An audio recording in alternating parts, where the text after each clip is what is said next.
வணக்கம் நண்பர்களே. ரீல்ஸ் போராளிகள் அதிகமாயிட்டாங்க அப்படின்னு புலம்புறது யாரு தெரியுமா? உதயநிதி ஸ்டாலின்ங்க.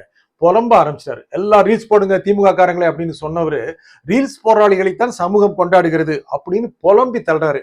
திரு நல்லக்கண்ணுடைய சிலை திறப்பு விழால கலந்துட்டார் அல்லவா? எதுக்காக இந்திய கம்யூனிஸ்ட் கட்சி அவர் கூப்பிட்டாங்கன்னு தெரியல. அது என்னன்னு தெரியல. அங்கள் திமுகவோடு ஜனநாயக பிரச்சனைக்காக இணைந்து போராடும் அப்படின்னு வீரபாண்டியன் சொல்றாரு. இன்னும் கூட அறிவாலய வாசல் தான் நிப்பாங்க மாதிரி தெரியுது. உதயநிதி ஸ்டாலினுக்கு வருவோம். என்னன்னா ரீல்ஸால பயங்கர புகழ் பெறுது யாருக்கு? தாவேக்காவுக்கு. நம்ம முதலமைச்சர் திரு விஜய் உங்க மெட்ரோ ரயில்ல பயணம் போனாரு. உங்களுக்கு தெரியும், நேற்று நாம் பதிவு செய்வதற்கு முதல் நாள் மெட்ரோ ரயில்ல போனாரு. ஓமந்தூரா ரயில்வே ஸ்டேஷன்ல ஏறினாரு. அப்புறம் நந்தனம் வரைக்கும் போனாரு. வெளியே வந்தார், ஒரே கூட்டம். ட்ரெயின்ல பல பேர்கிட்ட கை கொடுத்தாரு. நிறைய பேர் ஒரு மூத்த பெண்மணிலாம் கை பிடிச்சு முத்தம் எல்லாம் கொடுத்தாங்க. எல்லாம் கை கொடுக்குறாங்க. முன்னாள் உட்காந்துக்கிறாங்க, கையாட்டாரு. மேல இடத்து பெரிய அதுக்கப்புறம் போறாரு. கிண்டி கத்திப்பாரால இருக்கிற இடங்களை போய் ஹையஸ்ட் பிளேஸ்ல போயிட்டு பாக்குறாரு. அதாவது இந்த மெட்ரோ ரயில்ல ஹையஸ்டா இருக்கிற அந்த பாலத்துல போய் நின்று பாக்குறாரு, ஆய்வு செய்யறாரு. இந்த ஒவ்வொரு விஷயமும் அப்படி பயங்கர வைரல் ஆகுது. இந்தியா ஃபுல்லா வைரல் ஆகுதுங்க. அந்த அளவுக்கு வைரல் ஆகுது. உங்களுக்கு தெரியும், சமீபத்துல மோடியோட விஷயம் வைரல் ஆச்சு. அதுக்கு நான் சொல்ல வரல. திரு விஜயோடைய அம்சங்கள், அவருடைய டூர், அவருடைய விசிட் எல்லாமே பயங்கர வைரல் ஆகுது. யாரும் நினைச்சு இதை ரீல்ஸ் எடுத்து போடுறங்கல்ல, அந்த பர்சன், அந்த மனிதர், தனி மனிதர் அவ்வளவு பிரபலமா இருக்காரு. அந்த மறுக்க முடியுமாங்க? உச்சபட்ச நட்சத்திரம் அரசியலுக்கு வந்திருக்கிறார். அப்போ உச்சபட்ச அளவுக்கான கவனம் இருக்கு. கவனம் அவங்க மேல மக்கள் ஈர்க்கப்படுறாங்க. அதுக்கு போய் உடனே என்ன பண்ணாங்க? ஆட்சிக்கு வந்தோடனே ரீல்ஸ் போடுங்க, எல்லாரும் ஷார்ட்ஸ் போடுங்க அப்படின்னு சொல்லி திமுக காரங்க போட்டு ஷார்ட்ஸ் போட சொல்லிட்டாரு தலைவர் அப்படின்னு சொல்லிட்டு எல்லா ஷார்ட்ஸ் போட்டுக்கிட்டு எல்லாரும் பனினை போட்டுக்கிட்டு எல்லாம் ரீல்ஸை விடுறாங்க. இன்னைக்கு விடுறாங்க. பார்க்க முடியலைங்க ஐயா. கண்டென்ட் தான் மக்கள் பார்ப்பாங்க. இந்த ப்ரோக்ராம் உட்பட கண்டென்ட் தான் மக்கள் பார்ப்பாங்க. கண்டென்ட் இல்லாம ரீல்ஸ்னா அதனால என்ன பண்றாரு உதயநிதி ஸ்டாலின்? புலம்ப ஆரம்பிச்சிட்டாரு. என்ன ஐயா இது? அந்த கூட்டத்துல அந்த நல்லக்கண்ணு ஐயா, நல்லக்கண்ணு ஐயாவுடைய சிலை திறப்பு விழால போய் பேசுறாரு. என்ன பேசுறாரு? பிட்ட பார்த்தாங்க பேசுறாரு. என்னங்க அது கூட வாங்க பார்த்து பார்த்து பேசணும். முதலமைச்சரும் குறிப்பு பாக்குறாருங்க. முன்னாள் முதலமைச்சரும் குறிப்பு பார்த்துட்டு இருந்தாரு. எல்லாம் அதை கூட கேலி பண்ணாங்கல்ல. பிட்ட பார்த்து பேசுறாரு ஸ்டாலின் அப்படின்னு நல்லா பேசுறாரு. அது ஒன்றும் தப்பு சொல்ல முடியாதுங்க. அவர் பொறுப்புக்கு வந்தாரு, சிறப்பா பண்ணாதெல்லாம் ஒண்ணும் இல்ல. திரு விஜய் அவர்களும் முக்கியமான விஷயங்கள், குறிப்பு, அந்த ஸ்டாட்டிஸ்டிக்ஸ் எல்லாம் பார்த்து தான் சொல்றாரு. உதயநிதி ஸ்டாலின் சாதாரண கண்டென்ட் பேசுறதுக்கு பார்த்து பார்த்து பேசுறாங்க. அடிமை ஆயிட்டாருங்க. இந்த கண்டென்ட் விட்டு பேப்பருக்கு உதயநிதி அடிமை ஆயிட்டார். அதை பார்த்து பார்த்து பேசுறாரு. என்ன போராளிகள் இருக்கின்ற காலம்ங்க இதெல்லாம். நம்ம வந்து அந்த காலத்தில் திரு நல்லக்கண்ணு கொடுத்த போராட்டங்கள் தான் இன்று கூட தொடர்ந்து கொண்டிருக்கின்றன அப்படின்னு சொல்லி, பாலை நிலத்தில் நீட்டுக்கு எதிராக நடந்த போராட்டம் அப்படின்னு வெளிக்காட்டுறாங்க. அங்கே திமுக பண்ண போராட்டம் அது. இந்திய கம்யூனிஸ்ட் கட்சி திமுக காரங்க உட்கார வச்சுட்டு அங்கே போய் உட்கார்ந்துட்டு பண்ணது. அப்புறம் எல்லாத்துக்கும் சாயம் வெளுத்துருச்சுல்ல. நாம தான் முதல்ல சொன்னோம், ஐயா திமுக காரங்க நடத்துற போராட்டம் அப்படின்னு. இங்க பெருசா அது ஸ்டார்ட் ஆகலைங்க. ஸ்டார்ட் ஆகவே இல்லை. செல்ஃபே எடுக்கல. ஆனா டெல்லியில அங்க காக்ரோச் ஜனதா பார்ட்டி போராட்டம் நடத்தி மத்திய கல்வி அமைச்சரை போக வச்சுட்டாங்க. மிகப்பெரிய போராட்டம். எப்படி மாணவர்கள் போராடினாரு பாருங்கள் அப்படின்னு சொல்லி உதயநிதி ஸ்டாலின் அந்த வீடியோ நல்லா கவனிங்க. அரை மனசோட சொல்றாரு. இதெல்லாம் ரொம்ப கவனிக்க வேண்டிய விஷயங்க. அரசியல்வாதியுடைய body language is very important. அரை மனச சொல்றாரு.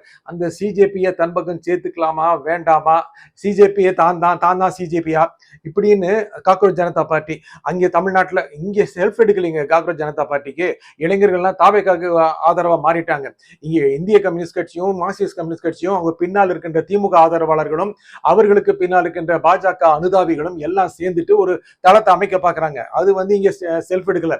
இருந்தாலும் சிஜேபியை தன் பக்கம் எடுத்துக்கலாமா அப்படின்னு அரை மனதோட சொல்ற உதயநிதி ஸ்டாலின். அதெல்லாம் போராட்டம் வெல்லிச்சு அப்படின்னு. சிஜேபி வென்றா காங்கிரஸுக்கும் பிஜேபிக்கு தாங்க இழப்பு. அங்க பிஜேபி ஆட்டம் கண்டுட்டு இருக்காங்க. அடுத்து என்ன ஆகும்னு தெரியல அப்படின்னு காங்கிரஸும் கவலை தான் இருக்கு. இங்க நீங்க தாவேக்காக எதிர்க்க பாருங்க, அதுவே ரொம்ப கஷ்டமா இருக்கு. அப்புறம் போராளிகள் இங்கெல்லாம் ரீல்ஸ் போராளிகள் தான் நீங்க சமூகம் கொண்டாடுகிறது. ரொம்ப வயசானவர்கிட்ட இருந்து பேசுற மாதிரி இருக்குங்க. பெருசுங்களா பேசும்ல, இந்த காலம் இருக்கு அந்த காலம் பேச நல்லா இருந்துச்சு, இந்த சிறுசுங்கெல்லாம் ரீல்ஸை தான் பாக்குது, இந்த பழைய காலத்து ஆளுங்கெல்லாம் பேசுவாங்கல்ல, எல்லாம் பூமர் ஆயிட்டானுங்க.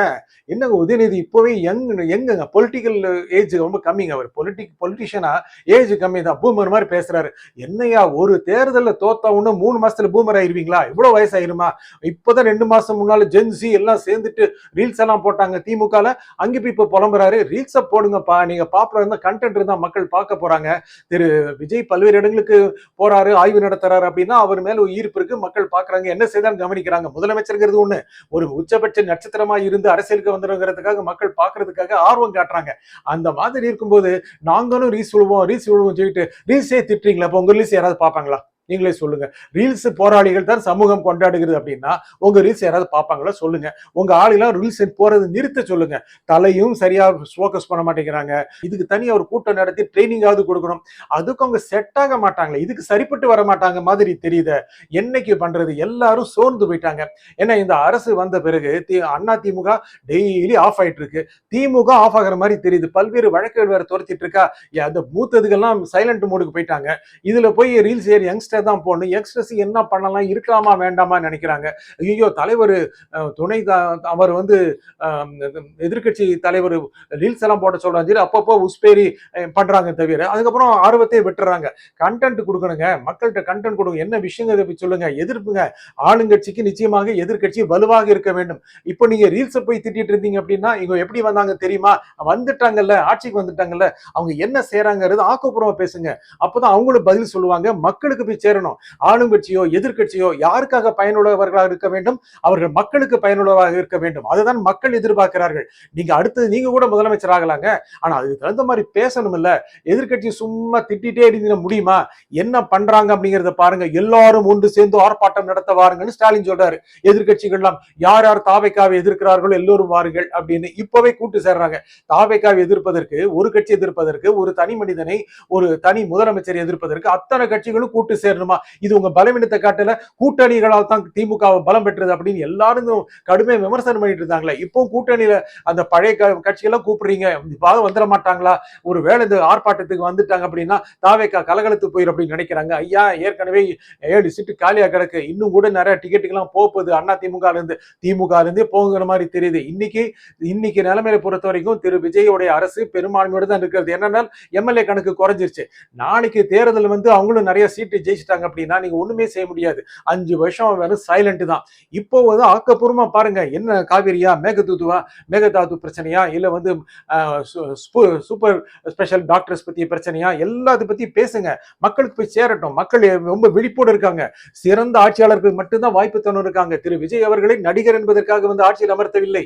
அவர்கள் சிறந்த ஆட்சி தருவார் என்ற நம்பிக்கையும் தர வேண்டும் என்ற கோரிக்கையும் தான் மக்கள் ஆட்சியில் அமர்த்திருக்காங்க. சரி, நடிகர் ஆட்சிக்கு வந்தாரு, என்னைக்கு இவர்தான் நினைக்கல. சிறந்த ஆட்சி கொடுத்தார் என்றால் என்னைக்கும் அவர்தான். அவரும் சிறந்த ஆட்சி கொடுக்க வேண்டும் என்று எண்ணத்தில் இருக்கிறார், முனைப்பில் இருக்கிறார். ஆனால் நீங்கள் வெறும் புலம்பலில் இருக்கிறீர்கள். புலம்பல அரெஸ்ட் பண்ணுங்க, நிறுத்துங்க. உங்க முகத்தை பார்த்த ரொம்ப பாவமா இருக்குங்க. ஐயோ இப்படி அடி வாங்கியிருக்காங்களேன்னு தோணுது. நிமிர்ந்து நில்லுங்க, மக்களை ஃபேஸ் பண்ணுங்க. உங்கள் கூட்டாளிகள்லாம் பழசெல்லாம் மறக்க சொல்லுங்க. மூத்தவர்கள்ங்கிற எண்ணத்திலேயே இருக்காங்க. இந்த பூமர்கள்லாம் கொண்டு போய் கொஞ்சம் ஓரம் தள்ளுங்க. இளைஞர்களை முன்னுக்கு கொண்டு வாங்க, அவர்களை பேச வைங்க. ஆனா இளைஞர்கள் இந்த பூமரோட நிழல்ல இருந்து பூமர் ஆயிட்டாங்க. இவரே அப்படிதான் இருக்காரு. ஆட்சியாளர்களுக்கு எதிராக பேசுவதற்கு நல்ல ஒரு தளத்தை நீங்கள் உருவாக்கிக் கொள்ளுங்கள். மக்கள் உங்கள் பின்னால் இருப்பார்கள். இல்லாவிட்டால் நிரந்தரமாக நிராகரித்து விடுவார்கள். நன்றி, வணக்கம்.